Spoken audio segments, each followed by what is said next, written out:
तो दिल्ली में किसान संसद देखिए, अब बॉर्डर से जो लड़ाई है वो जंतर मंतर आज शिफ्ट हो रही है। इसी पर न्यूज 24 की बड़ी कवरेज और वहां पर न्यूज 24 संवाददाता मौजूद हैं बॉर्डर से लेकर दिल्ली तक। अब आपकी टीवी स्क्रीन पर नजर डालिए, राजीव रंजन आपको नजर आ रहे हैं गाजीपुर बॉर्डर पर किसानों के साथ, उनके पास आपको लिए चलेंगे। प्रभाकर मिश्रा आपको जंतर मंतर से नजर आ रहे हैं, उनके पीछे आप बैरिकेडिंग देख रहे हैं, सुरक्षा के कड़े बंदोबस्त किए गए हैं क्योंकि पुलिस की भी सांसें यहां पर फूली हुई हैं। राहुल प्रकाश भी आपको नजर आ रहे हैं, सिंघू बॉर्डर से हैं हमारे साथ।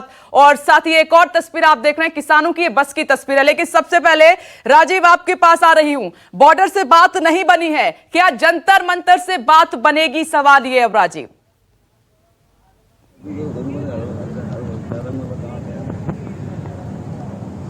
देखिए विपनेश, ये बातचीत करने से पहले एक दिलचस्प बात मैं आपको बताता हूं। 80 के दशक में राकेश सिंह टिकैत के पिता महेंद्र सिंह टिकैत ने एक किसान आंदोलन किया था। उसमें वोट क्लब यानी north block south block, Rashtrapati Bhavan से लेकर के इंडिया गेट तक की जो जगह है, उस पूरी जगह को महेंद्र सिंह टिकैत ने किसानों के साथ घेर दिया था। भैंस बैल लेकर के वो वहां आए थे, सब गोबर उनके वहीं थे, नहाना धोना कपड़ा खाना सब वहीं कर रहे थे। और उसके बाद उस जगह की स्थिति इतनी खराब होगी कि फिर ये तय हुआ कि अब धरना प्रदर्शन वोट क्लब पे नहीं होगा, उसकी अनुमति किसी को नहीं मिलेगी, बैन कर दिया गया। और जंतर मंतर एक स्थान चुना गया कि जिसको भी धरना प्रदर्शन करना वो जंतर मंतर में आए। महेंद्र सिंह टिकैत ने वोट क्लब से जंतर मंतर परिवर्तित कराया था।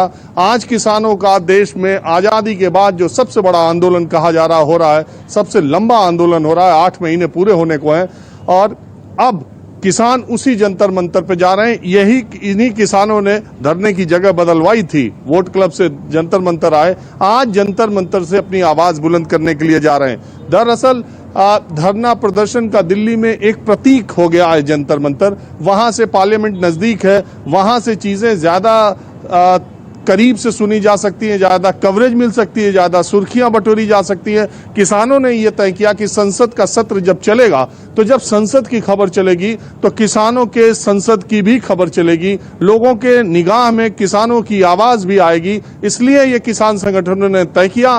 दूसरी बात यह है कि ये जो किसान मोर्चा है जिसके बैनर तले ये किसान आंदोलन हो रहा है, ये धरना हो रहा है, उसमें करीब 40 के करीब जत्थेबंदी हैं और ऐसा तय किया गया है कि 5-5 नाम 40 से जाएंगे तो वो 200 लोग होंगे। मैं गाजीपुर बॉर्डर पर हूं, यहां से जिन 5 लोगों को जाना था वो 5 लोग कल शाम ही सिंघू बॉर्डर पर चले गए। यहां पर कुछ किसान हैं, कुछ जब किसान मोर्चा कुछ ऐलान करता है तो आसपास के जिलों से या दूर के जिलों से भी कुछ किसान बॉर्डर्स को आते हैं और चुके हैं, तो उसके बाद यहां संख्या बढ़ने की और एक उत्साह सा, एक मोमेंटम सा बनता है इस तरह के नए नए प्रोग्राम करने की वजह से। तो जंतर मंतर पे जो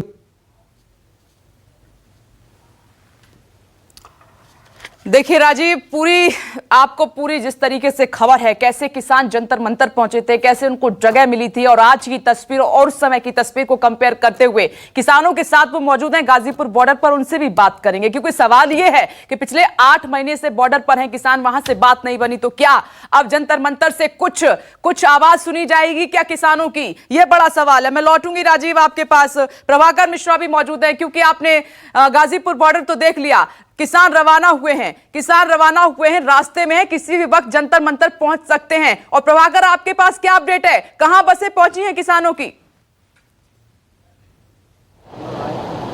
विपनेश, जैसा आपने ही अपने रिपोर्ट में बताया कि सिंघू बॉर्डर से किसानों की बस निकल पड़ी है, तो 1 घंटे के आसपास समय लगता है। हालांकि आज कम लगेगा समय, इसलिए कि बसों के आगे आगे दिल्ली पुलिस की गाड़ी चल रही है, तो ऐसे में उन्हें यहाँ पहुँचने में कम समय लगेगा। लेकिन 11 बजे से यहाँ अनुमति है। यहाँ पर जो मैं यहाँ की बात करूँ, यहाँ पर अच्छी तैयारी हो गई है और एक तरह से कहें कि इस तैयारी में आपको 26 जनवरी की उस घटना की बू भी आ रही है, क्योंकि जो घटना उस समय घटी थी उसके बाद दिल्ली पुलिस कोई मौका नहीं देना चाहती। तो यहाँ पर दिल्ली पुलिस, RAF, CRPF के जवान बड़ी संख्या में तैनात किए गए हैं। ये जो मैं जहाँ खड़ा हूँ ये वही जगह है जिधर से होकर पार्लियामेंट जाया जाता है, तो यहाँ पर देखेंगे बहुत सख्त बैरिकेडिंग की गई है।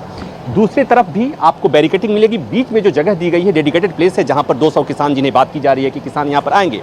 अब मैं बात करता हूँ कि जो किसान संसद, इसका मतलब समझने की जरूरत है कि एक तरफ पार्लियामेंट चल रहा है और दूसरी तरफ पैरेलल में समानांतर संसद किसान यहाँ पर लगाएंगे। और जैसा आपने सुना, इसके पहले की रिपोर्ट में सुना कि यह किसान ये भी कह रहे हैं कि यहाँ की कार्रवाई वैसे ही होगी जैसे संसद की कार्रवाई होती है। यहाँ पर स्पीकर होंगे, यहाँ पर भी डिप्टी स्पीकर होंगे, और बातें क्या होंगी? बातें होंगी कि जो कानून मोदी सरकार ने बनाया था उस कानून की खामियां बताई जाएंगी, देश को समझाने की कोशिश की जाएगी, और साथ ही साथ किसानों के जो मसले हैं, जो मुद्दे हैं, उसे समझाने की कोशिश की जाएगी। आज से लेकर और 9 अगस्त तक तो कुल मिलाकर ये कि देश के इतिहास में जिस तरह से अगर मैं कहूँ कि ये आंदोलन अब आज़ादी के बाद का सबसे बड़ा किसान आंदोलन है, ठीक उसी तरह से एक अपने आप में एक अनूठा मौका है जहां पर एक साथ दिल्ली में पार्लियामेंट और उसके साथ साथ किसानों का पार्लियामेंट समानांतर चलेगा। एक तरफ सरकार पहले से घिरी पड़ी हुई है जासूसी के मामले में, पेगासस के मामले में, और दूसरी तरफ किसान लगातार यहां से बैठकर करीब 18 दिन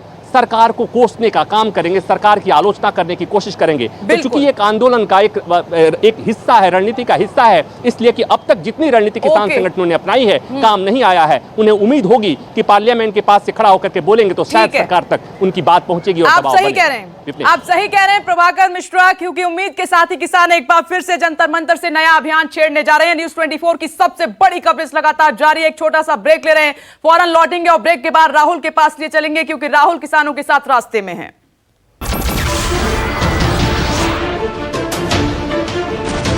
नमस्कार, मैं हूं मानक गुप्ता। अगर आपको हमारा ये वीडियो पसंद आया हो तो इसे लाइक और शेयर जरूर करें, और हां, हमें सब्सक्राइब और फॉलो करना ना भूलें ताकि आप देश और दुनिया की कोई खबर मिस ना करें। तो जुड़े रहिए हमारे साथ और देखते रहिए न्यूज़ 24।